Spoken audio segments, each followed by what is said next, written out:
수강생 여러분, 안녕하세요. 어려운 경제학도 아주 찰지게 씹어서 떠먹여드리는 여러분의 경제학 장 박사입니다. 자, 오늘 우리가 같이 부숴볼 교재는 세계적인 바이블이죠. 폴 크루그먼의 경제학 교과서입니다. 그중에서도 아주 흥미진진한 기업 사례 하나를 골라봤는데요. 바로 태스크래빗입니다. 아니, 기껏해야 심부름해주는 앱 아니냐고요? 에이, 그렇게 단순하지 않죠. 이 평범한 일상이 도대체 어떻게 거시경제학의 거대한 흐름이랑 척척 맞아떨어지는지 저랑 같이 아주 재미있게 파헤쳐 보겠습니다. 바로 들어갈게요. 오늘 우리가 살펴볼 내용들입니다. 1장, 일상 속 경제학부터 시작해서 임시 노동시장의 역사, 스마트폰이 가져온 혁신, 기경제와 거시경제, 그리고 마지막 요약까지. 가구 조립하다가 폭발하는 그 짜증남이 어떻게 거시경제학으로 둔갑하는지 쭉쭉 넘어가 보죠. 첫 번째 섹션입니다. 일상 속 경제학, 태스크래빗. 평범한 골칫거리가 어떻게 거대한 비즈니스가 되었을까요? 2015년 태스크래빗 보고서를 보면 아주 재밌는 문장이 나와요. 이사를 하는 것이 가장 힘들다. 정원을 가꾸는 것이 가장 힘들다. 이케아 가구를 조립하는 것이 가장 힘들다. 와, 진짜 완전 공감되지 않으시나요? 누구나 하기 싫어하고 막막해하는 이런 보편적인 자빌들. 근데 놀랍게도 바로 이 귀찮음이 거대한 테크붐의 씨앗이 됐습니다. 내가 하기 싫은 일, 그럼 남한테 돈 주고 맡기자. 이 단순한 아이디어가 대박을 친 거죠. 이 아이디어가 얼마나 먹혀들었는지 숫자로 한번 볼까요? 무려 14만 명! 2019년 기준으로 태스커라고 불리는 프리랜서들이 14만 명이나 활동했습니다.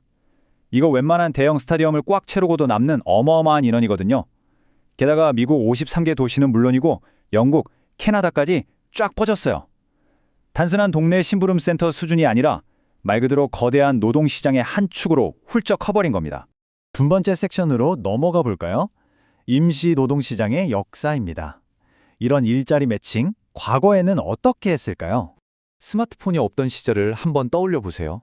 예전에는 이런 임시직 구하려면 진짜 발품 팔아야 했거든요.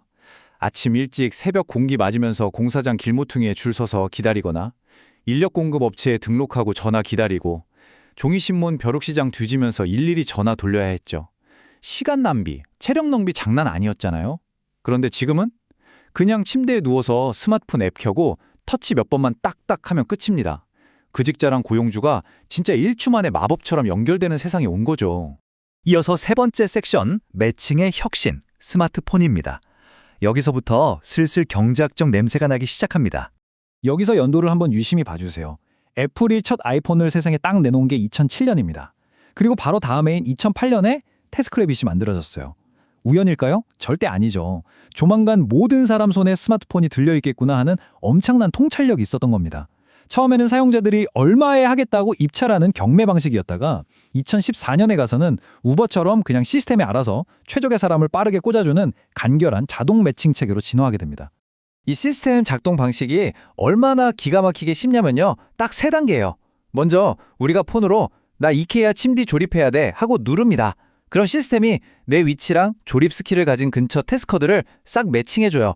그리고 그 태스커는 자기가 미리 정해둔 시급 확인하고 오케이 누르면 끝나는 겁니다.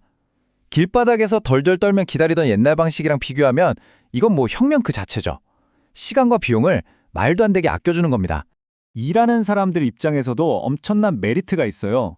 태스크래빗의 모토 중 하나가 일을 시작하되 당신이 원하는 방법으로 돈을 벌라거든요. 그러니까 내가 상사 눈치 볼 필요 없이 내 스케줄 맞춰서 일하고 싶을 때만 일하는 유연성이 생긴 겁니다. 육아 틈틈이 일하는 부모님들이나 아직 데뷔 준비하는 예술가들이 파트타임으로 짭짤하게 용돈 벌 수 있는 완벽한 창구가 된 거죠. 네 번째 섹션입니다. 기경제와 거시경제. 자, 이제 본격적으로 경제학자 모자를 써볼 시간입니다. 우리 크루그먼 교과서에 나오는 칠판에 크게 적어두고 싶은 첫 번째 핵심 개념, 바로 기경제입니다. 한 회사에 뼈를 묻는 정규직 종업원이 아니라 필요할 때마다 이리저리 일자리를 옮겨 다니는 프리랜서 형태의 경제를 말하죠. 태스크래빗이 뜨면서 와, 이제 평생 직장 개념은 끝났다. 기경제의 시대다 라고들 하잖아요. 하지만 경제학자로서 좀 냉정하게 팩트 체크를 해보자면 이게 고용시장의 근본적인 판도를 완전히 엎어버렸다는 확실한 증거는 아직 살짝 부족한 상태이긴 합니다. 이어서 두 번째 핵심 개념, 밑줄 쫙 그어주세요. 마찰적 실업입니다. 우리가 퇴사하고 새 직장 구할 때나 사장님이 새 직원 뽑을 때 걸리는 그 탐색 시간 있죠? 그 붕 뜨는 기간 동안 발생하는 아주 자연스러운 실업 상태를 말해요. 근데 생각해 보세요. 일하고 싶은 사람이랑 일 시킬 사람을 스마트폰이 1초 만에 짝 지어준다면 이 탐색 시간, 즉 마찰적 실업은 도대체 어떻게 될까요? 이게 바로 우리가 거시경제학적으로 파고들어야 할 진짜 재밌는 포인트입니다. 마지막 5번째 섹션입니다. 요약, 그리고 여러분의 뇌를 자극할 생각해볼 문제입니다. 깔끔하게 한번 요약해보죠. 스마트폰이라는 녀석이 우리가 귀찮아하던 집안일들을 기기 일자리라는 새로운 형태로 싹 바꿔버렸습니다. 노동의 수요와 공급을 매칭하는 효율성을 말도 안 되는 수준으로 끌어올렸죠. 그러다 보니까 우리가 예전부터 써오던 전통적인 거시경제 지표들이 어라? 이거 이대로 계속 써도 되나? 하는 아주 묵직한 도전을 받게 된 겁니다. 자, 이제 크루그먼 교과서가 던지는 진짜 생각거리들을 하나씩 씹어볼까요?